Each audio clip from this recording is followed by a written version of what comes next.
She woke up in a house she didn't recognize, holding a letter she swears she never wrote, addressed to herself in handwriting she can't place. A loyal German shepherd sits by the door, staring at her like he's been waiting years for her to remember something unspeakable. Neighbors smile too much, speak too softly, and flinch every time she mentions her late husband's name, like they all know a secret they won't say aloud. Everywhere she goes, people seem stunned to see her alive, whispering things like, "But I thought she disappeared after the accident." And just when she starts to feel safe again, the man who's been caring for her all this time calls her by a name that isn't hers. She thought she lost her memory, but what if someone took it from her, on purpose? What happens when the only one telling the truth is the dog? It all started with a sound she couldn't quite name, echoing down the long hallway like a memory refusing to stay buried. The morning light spilled through the sheer curtains in gentle folds, dancing across the hardwood floor with the kind of quiet grace that usually came with familiarity, yet nothing in this house, no photograph, no scent, no silence, felt like it belonged to her. The woman in the chair, dressed in a faded robe with trembling hands folded in her lap, didn't know where she was, and worse than that, she didn't know who she had once been. There was a cup of tea beside her, still warm, steam curling upward like a whisper from another life, and she stared at it for a long while, as though hoping it might reveal something, anything, that could fill the aching hollowness in her chest. Across the room, a large German shepherd sat motionless by the front door, his brown eyes locked on hers, unwavering and impossibly calm, like he knew something she didn't, like he'd been waiting for her to wake up from a sleep no one understood. She stood, slowly, the ache in her knees reminding her that time had passed, how much, she couldn't say, but the bones remembered what the mind had misplaced. Her feet carried her toward the mantel where a row of picture frames stood, but each face stared back at her like a stranger from someone else's story. She reached for the largest one, two people laughing in the snow, her hand in his, but her fingers stopped short, as if touching it would shatter something fragile and final. The doorbell rang, sharp and sudden, pulling her from the fog, and she turned to the dog as if to ask whether she should answer.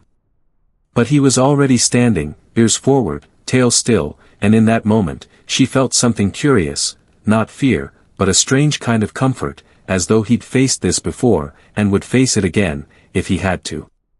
She opened the door to find a man smiling too wide, too warmly, his voice dripping with concern that felt just a bit too rehearsed.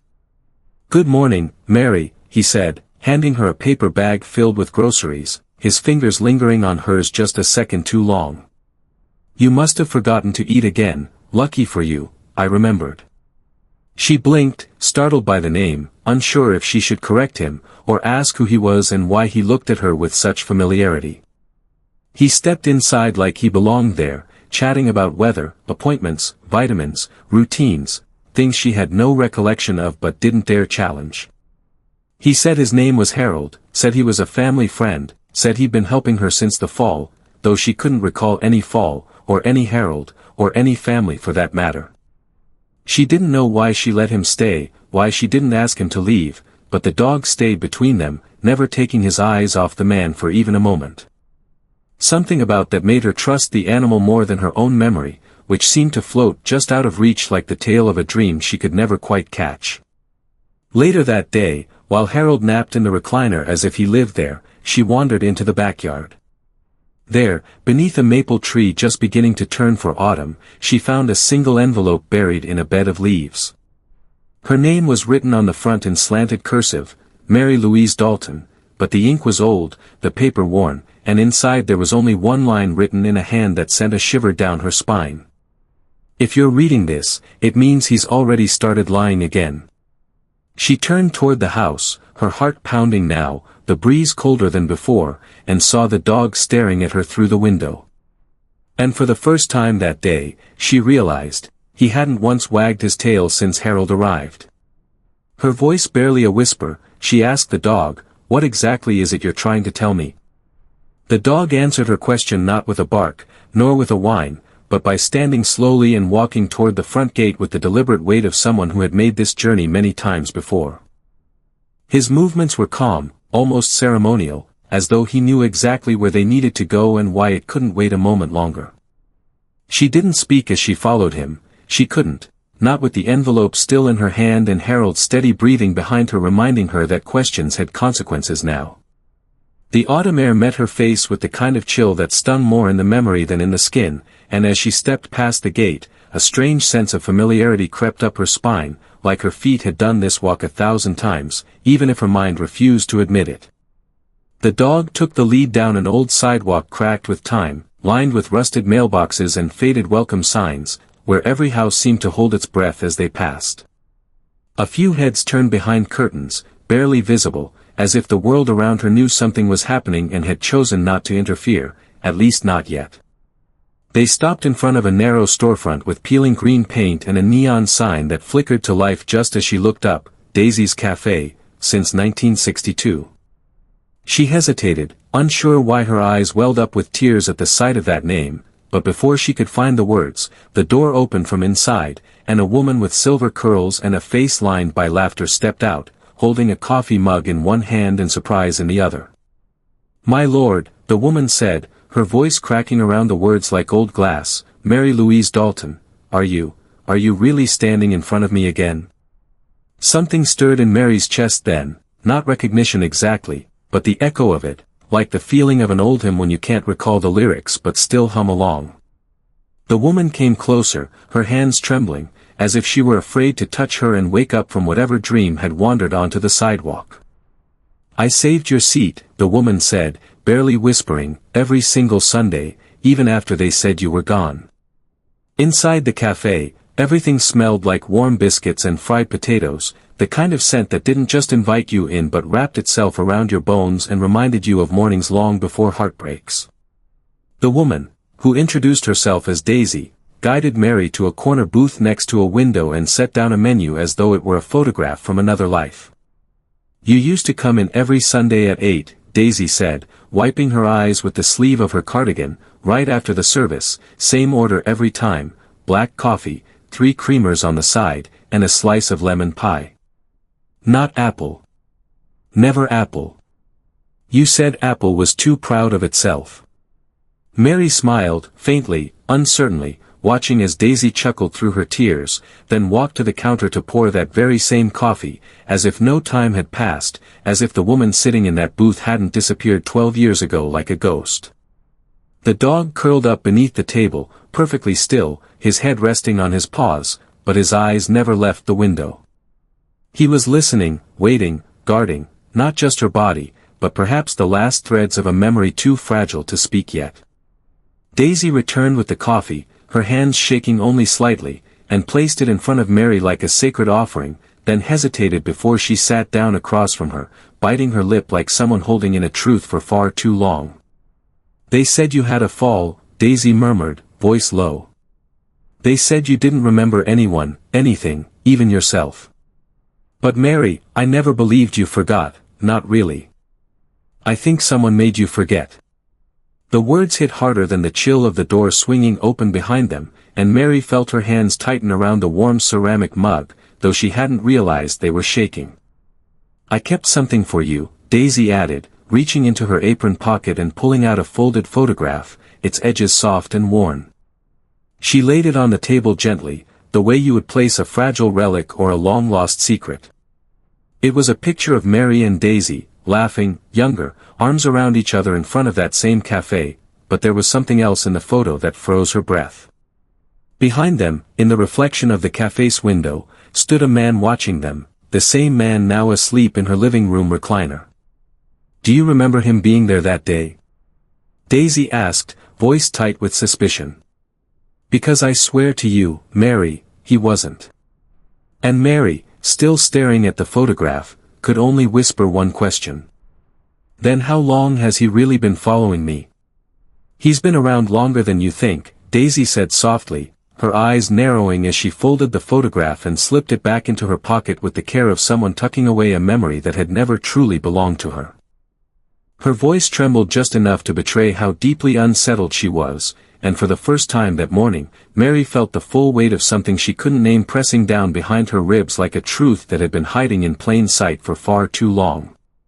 The dog stirred beneath the table then, rising to his feet with quiet purpose, his head lifting slowly as he turned toward the door and gave the faintest whine, a sound that didn't ask for attention, but rather insisted upon it. Mary looked to Daisy, who nodded in a way that seemed to say, "Go ahead. You're not finished yet." Not by a long shot.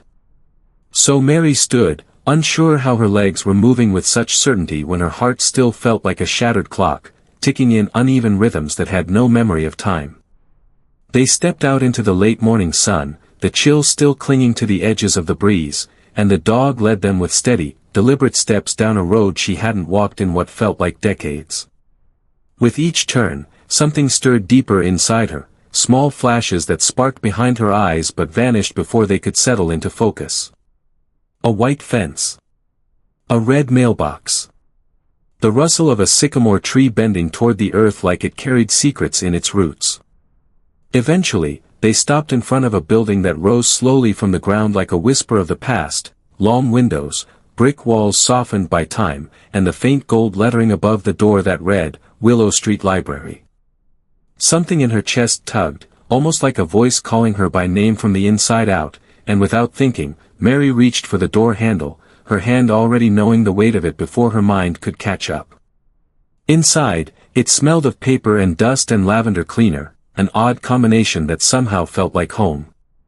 Shelves towered around her like monuments to things that had once mattered, and as she stepped inside, a woman in a navy cardigan looked up from behind the counter and dropped her pen with a soft gasp. Her voice, when it came, was cracked and careful. "I don't believe it," she whispered. "Mary Dalton, it's been over 12 years. We all thought you were gone."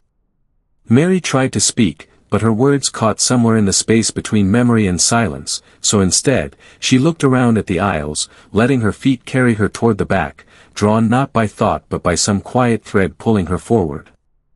And there, nestled in the corner between two tall bookshelves, was a tiny table with two wooden chairs and a stack of children's books piled neatly on top.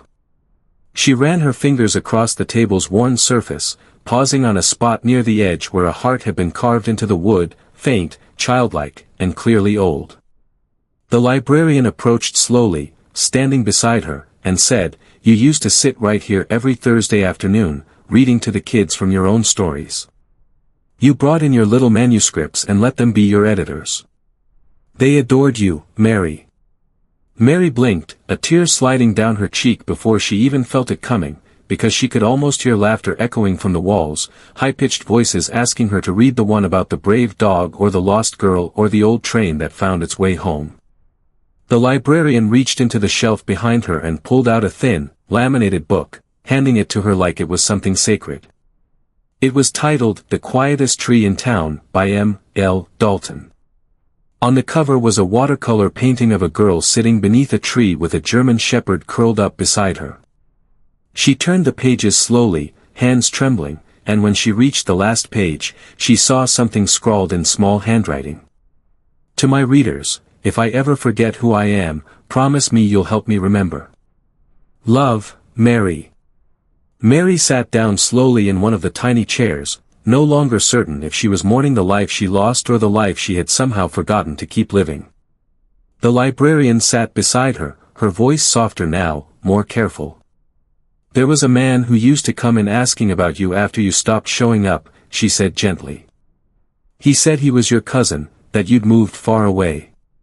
But I always thought he was lying. He never looked anyone in the eye." Mary closed the book and placed it carefully on the table, her fingers lingering on the cover.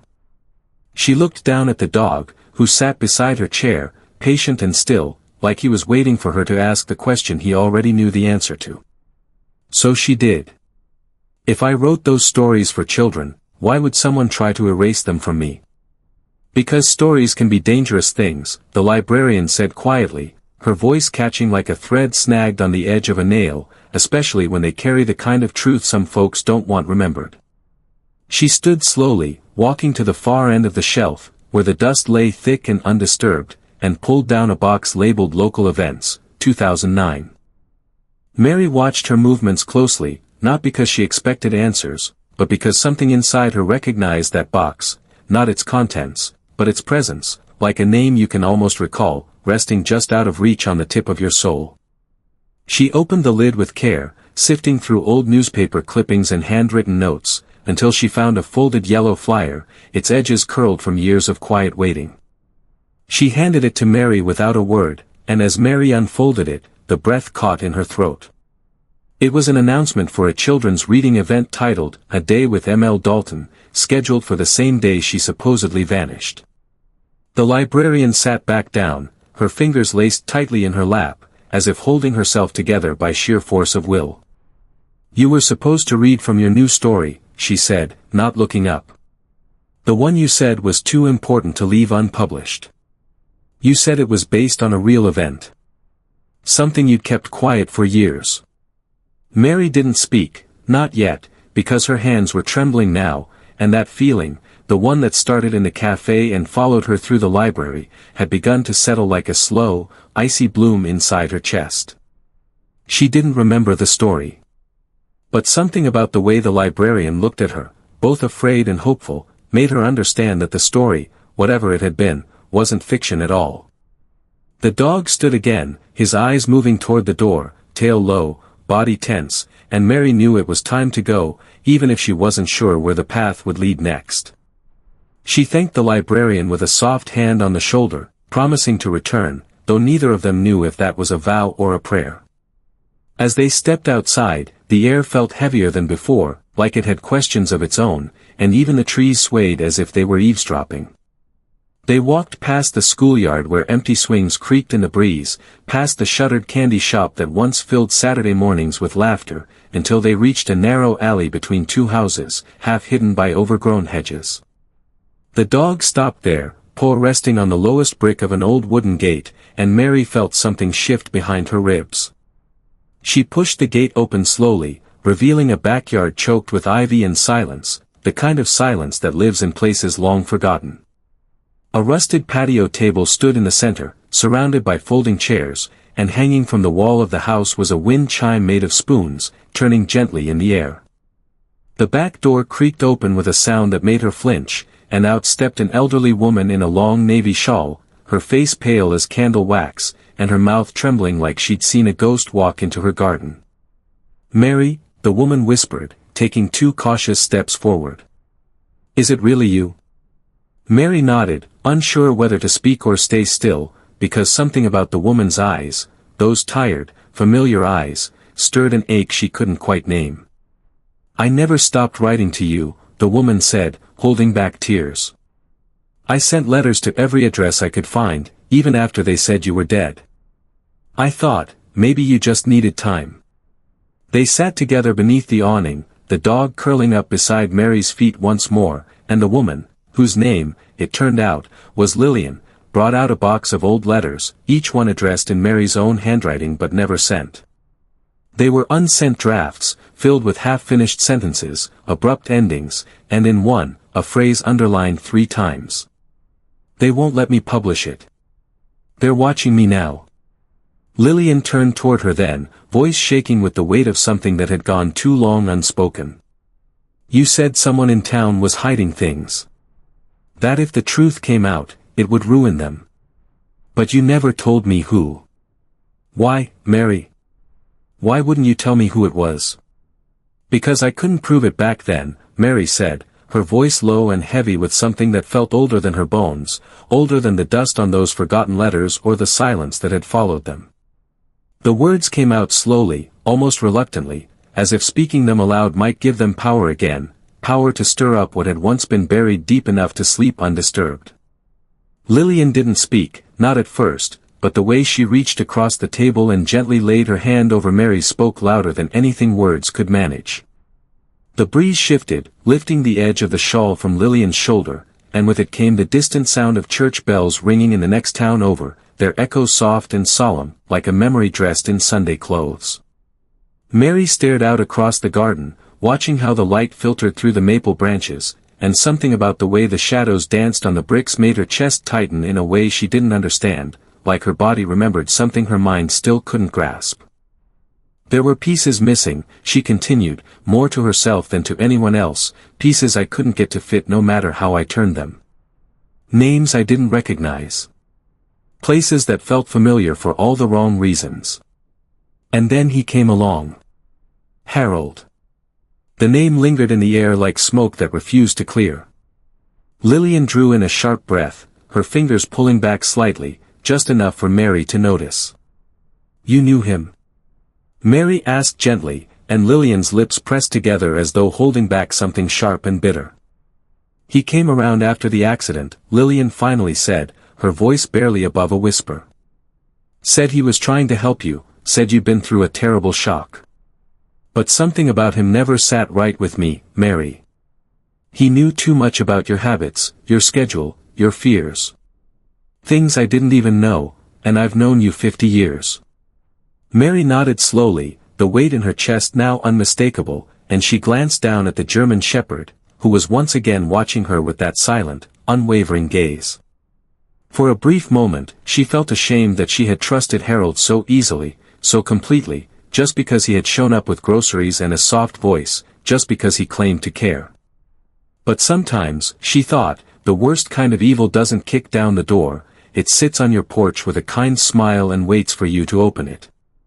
They sat in silence for a while, the kind of silence that stretches between old friends when neither of them knows what to say, but both understand that something has shifted forever. Eventually, Lillian stood and went into the house, returning a few moments later with a small, dusty box that she placed carefully in Mary's lap. "You gave this to me a week before everything changed," she said softly. "You said it was just until things blew over. But nothing ever did. I never opened it." With trembling hands, Mary removed the lid, revealing a stack of cassette tapes, each one labeled in her handwriting with dates and titles, some familiar, some strange.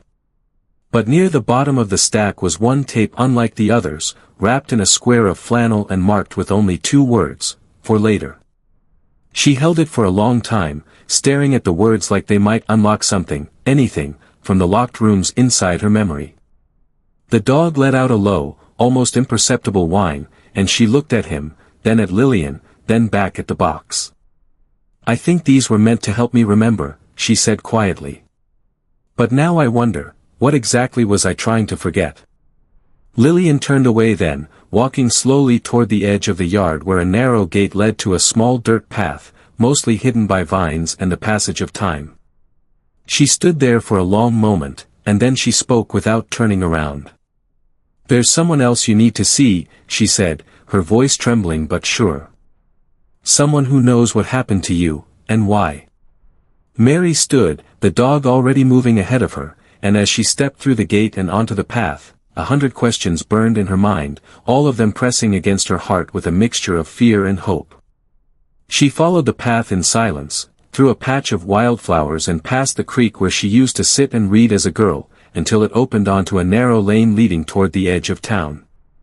And there, tucked beside a boarded-up post office, was a familiar red building with a brass plaque by the door that read, Briarwood Elementary School, EST 1955. As she stared at it, a single question rose from her lips like a prayer struggling to find its way. Why would Harold visit this place after it closed down? Because it was never really closed down, came a voice from behind the half-shuttered door, a voice so familiar and yet so changed by time that it took Mary several seconds to realize it belonged to a student she once taught, now grown, his face lined with years and stories she couldn't begin to guess. He stepped forward slowly, dusting off his hands on a faded corduroy jacket, and though his gait was stiff, and his eyes carried the weight of someone who had seen too much too young, there was still a trace of the boy she remembered, the boy who used to stay late after class just to help her straighten chairs or return library books without being asked. The man introduced himself softly as Owen Grady, though she had already known who he was, deep in her bones, even before he said his name. He led her through the rusted frame of the old school's back entrance, down a hallway lined with peeling paint and echoing footsteps, until they reached a room at the far end, a room that, even in ruin, still smelled faintly of pencil shavings, chalk dust, and afternoon sunshine. The desks were gone, but the blackboard remained, and on it, written in faded white chalk, were words that made Mary's heart stop. "The truth is never quiet forever." Owen stood beside her, watching her reaction carefully, and then walked to a metal file cabinet near the back wall, tugging it open with a grunt before pulling out a folder so thick it looked as if it had been hiding entire lives. He set it down on the teacher's desk, now cracked and splintered with age, and opened it to reveal photographs, photocopied letters, and newspaper clippings that had clearly been collected over many years. "I started saving this stuff when I realized nobody else would," he said, flipping slowly through the contents. "They shut this place down 2 years after you disappeared. Said it was due to budget cuts, low enrollment, all the usual reasons. But some of us always knew better. We knew it had to do with you, and whatever it was you uncovered." Mary leaned closer, her fingers brushing over one of the articles, and she felt a chill as she recognized her own name in bold print. "Beloved teacher vanishes without a trace, community mourns." The article painted a picture of grief and confusion, but Owen's folder held something else entirely, things that hadn't made the papers, things that spoke of missing documents, erased recordings, and testimonies that had somehow never been officially submitted. "You told us stories, Ms. Dalton," Owen said quietly, his eyes still fixed on the folder. "But sometimes I think those stories were warnings in disguise." Mary swallowed hard, her hands trembling as she picked up a photograph from the pile. It showed her standing on the school steps, smiling with a group of children, and just to the side, barely visible in the frame, stood Harold. Not as an adult, but as a young man, arms folded, face turned slightly away, but unmistakably him. She stared at the image, the breath caught in her throat, and then whispered, "He said he moved to town later, said we met through family friends." Owen nodded grimly, pulling another photo from the folder, this one older, perhaps from the 80s, showing Harold standing beside the school principal at some fundraising event. "He was here long before you left," Owen said. "And every time someone started asking too many questions about your disappearance, he found a way to shut them down." Mary's chest tightened as the pieces began to slide together, not in order, not neatly, but with the unsettling force of a puzzle that had always known what it would become, even if she hadn't. Her fingers hovered over a note at the bottom of the folder, scribbled in her own handwriting, barely legible, "If anything happens, follow the dog." She looked down at the shepherd, who was already watching her, his ears tilted forward, his body still as stone. He had known. Somehow, even when she hadn't, the dog had known where to go, who to trust, and what needed to be remembered. "Why didn't he stop the dog?" she asked aloud, not expecting an answer. Owen gave her a long look, then reached into his coat pocket and pulled out a small, tarnished whistle, the kind used by handlers or trainers, the kind you only carry if you expect the animal to obey. "He tried," Owen said, placing the whistle in her hand. "But this dog doesn't take orders from men who lie." Mary stared at the whistle, then down at the shepherd, who wagged his tail just once, slowly, like a promise being kept. Her heart ached in ways she couldn't name, full of sorrow for the years she'd lost, and awe for the loyalty that had never wavered.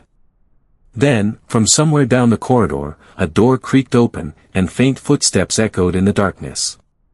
Owen stepped forward, voice tense now.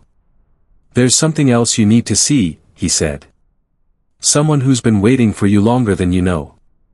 And Mary, clutching the folder to her chest, asked softly, "Who could still be waiting for me after all this time?"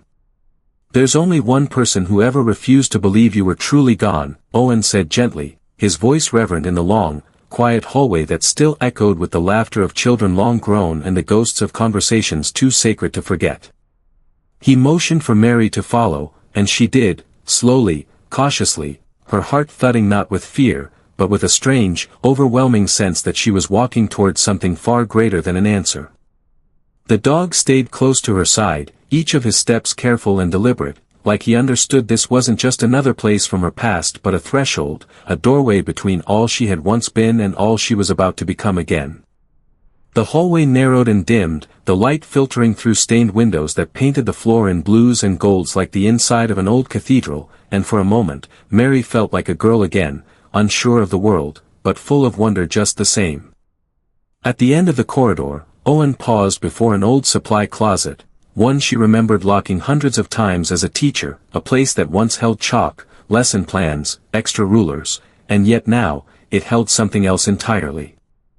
He turned the key, stepped aside, and pushed open the creaking door to reveal a narrow staircase that descended beneath the school, into a basement she never knew existed. The air grew colder as they descended, thick with the scent of old concrete, damp wood, and the kind of secrets that never fully let go of the people who carry them. Each step echoed like a question, and with every breath, Mary felt her memories stir, not clearly, not completely, but in flickers, someone calling her name in the rain, a flashlight flickering in the dark, the sound of her own voice saying, "Promise me you'll protect him." When they reached the bottom, Owen stepped aside and nodded toward a doorway covered with a thick canvas curtain, the kind used during renovations or, perhaps, to hide something the world wasn't ready to see. Mary reached for it slowly, her hand trembling, not with weakness, but with anticipation, and pulled it back to reveal a small room bathed in soft yellow lamplight, with a single chair, a blanket, and a man. He was seated, hunched slightly forward, gray hair falling over his brow, a journal resting on his lap, and for a long moment, he didn't look up. But when he did, when those eyes met hers, Mary stopped breathing altogether. Because they were his. Thomas. Her Thomas. The man she had buried in her memory, the man she had grieved so deeply and so long that she'd stopped speaking his name aloud for fear it might break her. His face was older now, thinner, worn down by time and solitude, but his eyes still carried that same unshakable warmth she remembered, the one that used to hold her steady through the worst storms of her life. Tears fell freely down her cheeks before a single word left her mouth, and she stepped toward him as if drawn by something more ancient than love, something elemental, sacred, eternal. "I thought you died," she whispered, her voice shaking. "I thought you were gone forever." Thomas reached for her hand and held it like a lifeline, his fingers trembling against hers, and when he spoke, his voice was rough, cracked by years of silence. "They told me you'd forgotten everything, even me," he said. "They told me I would only hurt your recovery. So they kept me hidden. Said it was for your good."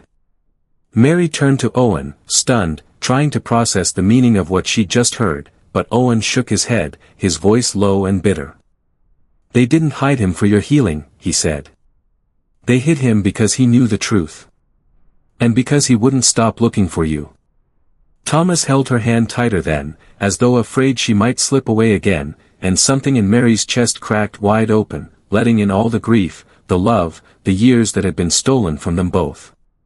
She sat beside him, pressing her forehead gently to his, whispering the kind of apology that doesn't come with words but with tears, and silence, and the soft beating of two hearts long separated. "I kept hearing your voice," she said finally, "even when I couldn't remember who I was. I didn't know what it meant, but I knew I wasn't alone." The dog lay down at her feet, letting out a quiet sigh that felt like the closing of a long chapter, and Owen stepped back into the hallway to give them space, though Mary didn't notice. Her world had narrowed now to the man beside her, to the life they'd almost lost, and the pieces that were finally finding their way back home. After what felt like both a moment and an eternity, Thomas looked at her with a strange light in his eyes, not fear, not sorrow, but something deeper. "I need to ask you something, Mary," he said quietly, his voice low and certain. "That day at the school, the day you vanished, do you remember who else was with you?" "Yes," Mary whispered, her voice strained but steady, as though the answer had been waiting just beneath the surface of her mind for years, sealed behind fog and silence, and now, standing beside the man she thought she'd lost forever, it had finally found the strength to rise. She closed her eyes for a moment, breathing deeply, and let the memories come, not as flashes, not as chaos, but as a slow-moving current carrying her back to a day she had never truly left behind. It was raining that morning, not hard, but steady, the kind of gentle rain that soaks into your bones without you realizing. The school had been quiet, too quiet, and she remembered walking through the halls with a folder pressed tightly to her chest, one that held a story she had written for the children, yes, but more than that, it held the names of those the town had forgotten. Children who had been hurt. Voices that had been ignored. Secrets no one wanted written down. Harold had offered to help her carry the box of books to the auditorium, his voice low, almost kind, but there was something clipped in the way he moved, something too careful, too polished, like a man rehearsing a role he'd played one too many times. She remembered pausing at the threshold of the stage, the lights above flickering slightly, the sound of footsteps in the wings, and then, someone else stepped out from the shadows. Not Harold. Not someone she expected at all. Her breath caught in her throat as the memory sharpened, not just into images, but into sound, words spoken in a voice she had trusted, words that chilled her even now. You don't know who you're dealing with, Mary. You think this town cares about your truth? She opened her eyes, turning slowly to Thomas, her face pale, her hands cold despite the warmth of his touch. It wasn't just Harold, she said, her voice trembling. There was someone else with us that day. Someone who told me to be quiet, or disappear. Thomas leaned in, his brow furrowed, his hand squeezing hers with that same protective instinct he'd carried since the day they met. Who was it, Mary? He asked softly. Do you remember now? And she did. Not the name, not yet, but the face. The coat. The town seal on the lapel. He hadn't been a stranger. He had been someone in office, respected, applauded, invited into every home with a smile and a handshake. A man who posed for pictures with children, whose words were printed in the town newsletter each Sunday, next to the crosswords and casserole recipes. He had stood beside Harold, nodding, silent, as though he weren't really there at all. Mary stood up, slowly, pulling herself away from the warmth of the chair and the comfort of Thomas's presence, and began to pace the narrow basement, her hand brushing against the concrete wall, her fingertips trailing across rough patches where paint had peeled like old memories. There was a file, she said suddenly. A manila folder. I remember holding it in my arms, so tightly I could hardly breathe. It had records. Real names. Real dates. Proof. Thomas looked toward the journal resting on his lap and then handed it to her, the pages marked with careful script and clipped newspaper clippings taped into place like breadcrumbs in a forest she had once wandered blindly. I started writing this the night they took you, he said. And I never stopped. I knew they'd try to erase what you knew. But I kept the trail warm, just in case you came back. Mary flipped through the journal, her heart heavy with gratitude and grief, stopping on a page with a photo of a man shaking hands at a ribbon-cutting ceremony, the very same man she had seen in the shadows that day. His name was scribbled beneath the picture in bold ink, Clifford Bell, Town Commissioner, Education Board President, Briarwood Rotary Club Chair. She sat back down slowly, the room spinning just slightly, not from dizziness, but from clarity, from the realization that the darkness had never left the town, it had simply learned how to smile. She looked at Thomas, her throat tight, her voice a whisper. It was Bell. He was behind it all. Harold was just his shadow. Thomas nodded grimly, as if confirming something he had suspected all along but never dared to speak aloud. The dog rose to his feet then, stretching, turning his head toward the stairwell like he sensed it was time to move again, time to rise back into the world that had gone on pretending nothing had ever happened. Owen appeared at the top of the steps, his voice cautious but clear. You're not the only one remembering now, Mary, he said. There are others, teachers, parents, even some of the old students. They've been waiting, watching, hoping you'd come back and tell them what really happened. Mary looked down at the photograph of Belle, her eyes full of something far steadier than fear. Not anger, not yet, but something stronger, conviction. Where do I find him? She asked quietly. You'll find him exactly where he's always been, Owen said, his voice low, edged with something like sorrow but sharpened now by the weight of truth, right in the center of town, smiling for the cameras, shaking hands at ribbon cuttings, and pretending none of it ever touched him. His words landed gently but firmly, as if laid upon a table where heavy truths were finally being served after years of silence, and Mary felt her pulse rise, not with panic, but with the quiet urgency of a woman who had stopped being afraid of the past. The dog, who had waited silently through her awakening, now stood and moved toward the door, his ears perked, his posture alert, not as a follower but as a guide, a keeper of memory who knew this story wasn't finished until every thread had found its knot. Thomas stood, too, slower, holding the railing for balance, and placed a gentle hand on Mary's shoulder, that same steady pressure he had always given her before every school board meeting, every book reading, every moment when the truth had to be said aloud even when it wasn't welcome. They stepped out of the basement together, blinking into the gray afternoon light that had settled over the town like a wool blanket, heavy and quiet, as if the sky itself was holding its breath. The streets were mostly empty, but here and there, a curtain moved aside, a front porch creaked beneath shifting weight, a neighbor paused in their raking to glance in their direction. Mary didn't wave. She didn't smile. She didn't need to. Because the moment she walked into the town square, people began to follow. Some came cautiously, others with hesitant smiles and unsure hands, but all of them drawn to something more powerful than nostalgia, drawn to a woman who had once spoken when others were too afraid, and who now walked like someone who remembered. A former teacher waved from a bookstore doorway. A nurse who once volunteered at the school stopped beside her, eyes full of old sadness and quiet resolve. One by one, they fell into step, not to fight, not yet, but to witness.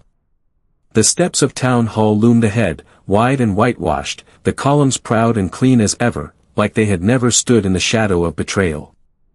And there, at the top, just as Owen said, stood Clifford Bell, in his tailored blazer, adjusting his tie and laughing with a local journalist who held a clipboard and a smile too polished to be real. His voice echoed through the square, measured, warm, perfectly pitched for a man who had built a career on performance and polished benevolence.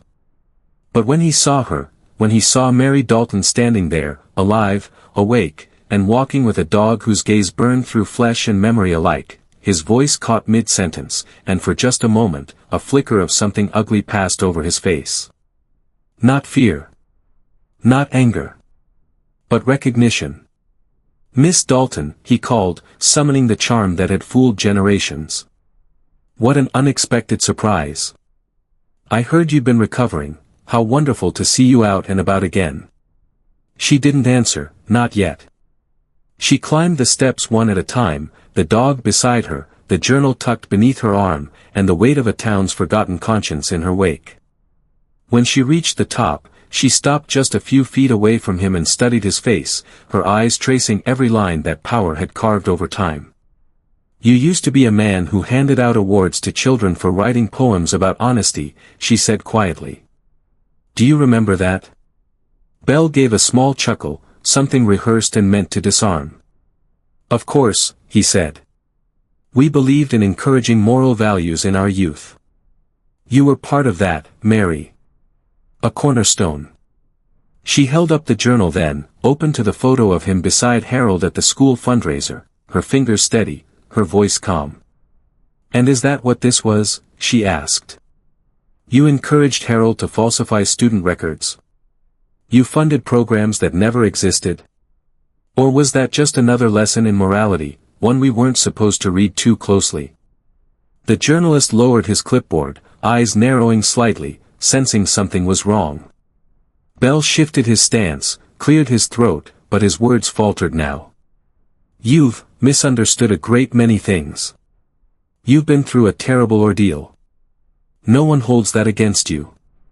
Owen stepped forward, holding up a small recorder that had been running the entire time.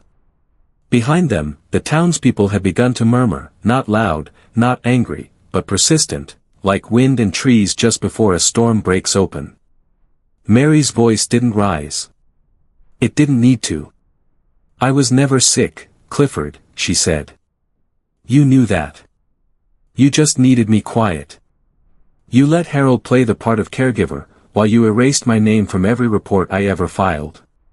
Bell opened his mouth again, but the words didn't come, and in the long silence that followed, Mary could feel the crowd leaning in, not for drama, not for spectacle, but for something deeper, something righteous, something long overdue. The dog let out a low growl then, so quiet it almost seemed like breath. And Mary, still staring into Bell's eyes, asked the question she had carried for 12 silent years. "Tell me, Clifford, why did you go to such lengths to make everyone believe I was dead?" Clifford Bell didn't answer at first, not because he lacked words, but because the ones he needed were far too heavy to lift in front of so many watching eyes, especially with Mary Dalton standing before him, no longer the woman they had tried to silence, but the embodiment of everything they had hoped to erase. He blinked slowly, a tightness settling in his jaw, and for a brief moment, he seemed like a man balancing on a ledge of his own making, unsure whether to jump or confess. Then, with a shallow breath, he stepped back from the microphone and looked down at the stone steps beneath his feet, as if answers might rise from the pavement where so many truths had once been trampled and buried. When he finally looked up again, his face had changed. The polished confidence had slipped away, revealing something raw, something almost human. "You were never supposed to see that file," he said, his voice thinner now, lacking the polish that had served him so well over the years. "It was a mistake, your name was never meant to be on the list of witnesses." Mary held his gaze, her eyes steady as stones in a riverbed, unmoved by his tone or his attempts to make it sound smaller than it was.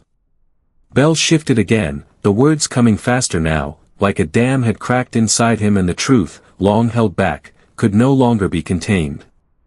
"There were reports," he said, glancing at the crowd now gathering closer. "Allegations. About the old youth program. Funding that went missing. Children placed in homes without proper oversight. You found it, and you started asking questions I couldn't answer without burning the whole damn house down." Gasps rippled through the people standing below. Mothers clutched their scarves tighter. Retired teachers shook their heads. A man in a wheelchair pulled forward, tears already pooling in his eyes. The kind of quiet that followed wasn't empty, it was thick, alive, electric with disbelief and awakening. Mary took a single step closer, her voice low, calm, but unshakably clear. "So you forged the paperwork," she said. "You falsified the incident report about my fall. You signed off on the guardianship that let Harold take control of my life." Bell nodded, shame clouding his face like a man watching his own reflection blur in dirty glass. "It was supposed to be temporary," he said, almost pleading now. "We just needed time to dismantle the rest.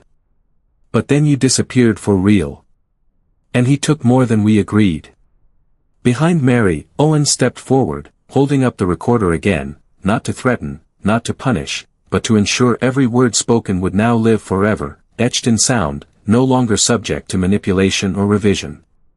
Mary took a deep breath, then reached into the pocket of her coat and pulled out the cassette marked for later, the one wrapped in flannel, the one she had nearly forgotten in the weight of everything else. She turned to the journalist who had been quietly scribbling beside the column, and handed it to him with quiet dignity. "This is my voice," she said softly. "Recorded the night before I vanished. Listen to it. Let them all hear it." The journalist nodded solemnly, tucking the tape carefully into his bag like a relic or a verdict, and for a moment, the town square stood still, caught between yesterday and tomorrow, between damage and healing.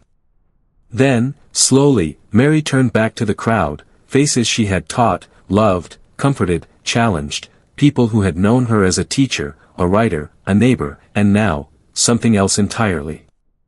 "I remember everything now," she said, her voice strong, unshaken.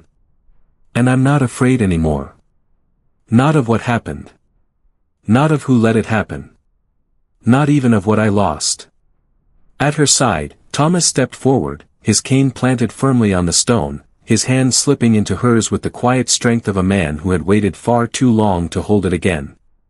The German shepherd sat tall beside them both, his gaze moving calmly from face to face, like a sentinel standing watch over a truth finally returned to the light. Mary looked down at the dog, her voice softening as tears welled again in her eyes. "You brought me home," she whispered. "You never gave up, not even when I did." Owen approached then, a gentle hand on Mary's shoulder, his expression full of something close to wonder. "What happens now?" he asked quietly, as the wind picked up, stirring leaves across the square and shifting the air with the promise of change. Mary turned her face slightly toward the wind, letting it brush against her cheek like the ghost of a childhood breeze, the kind that smelled like lilacs and Sunday rain, the kind that made you believe things lost could still be found.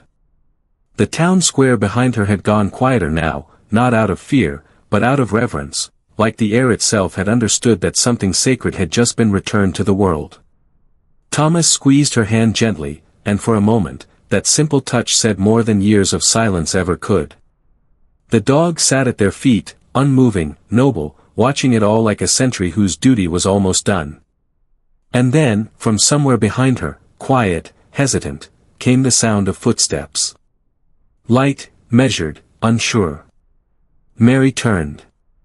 A woman, maybe in her 40s, stood at the edge of the crowd, clutching a folded sweater to her chest, her eyes red from crying, her mouth trembling like it had waited a lifetime to speak. "I almost didn't come," the woman said softly, her voice breaking. "I thought I could live with it, keep pretending. But when I saw your face on the news, I knew I couldn't stay hidden anymore."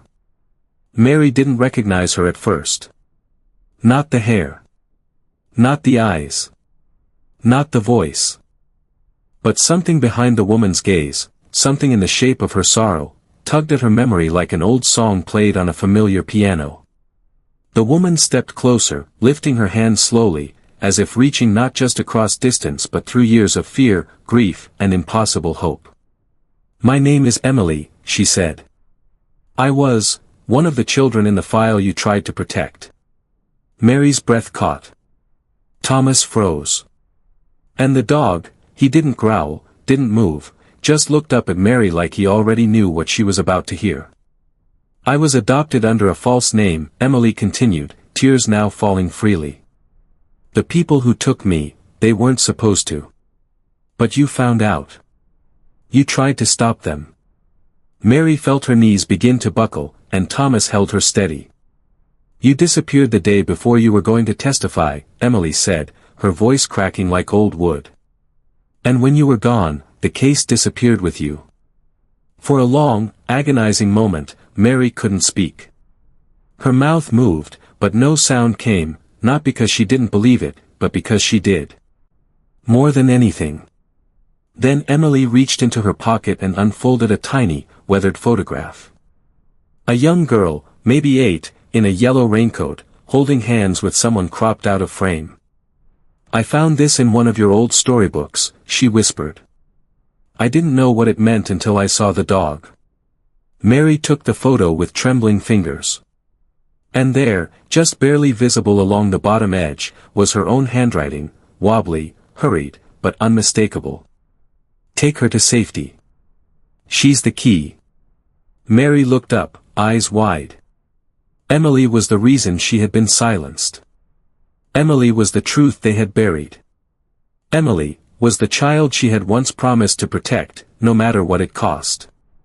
And now, after all the lies, all the forgetting, all the silence, she was standing here, whole, alive, reaching back across time to finish the promise they had both been forced to leave undone. Mary pulled her close and held her, tears flowing freely, not from pain this time, but from a kind of joy so deep it had roots. "I didn't forget you," Mary whispered. "I just had to remember how to come back." The crowd stood in stillness. The dog finally lay down and closed his eyes. And Mary, with her arms around the life she'd saved and nearly lost, looked up at the sky and asked only one thing. "Can you forgive me for almost never making it home? Let me know in the comments, where in the world are you tuning in from? It's always a joy to see how far these stories reach. And if this one touched your heart, go ahead and subscribe so you won't miss the next one. Until next time, take care.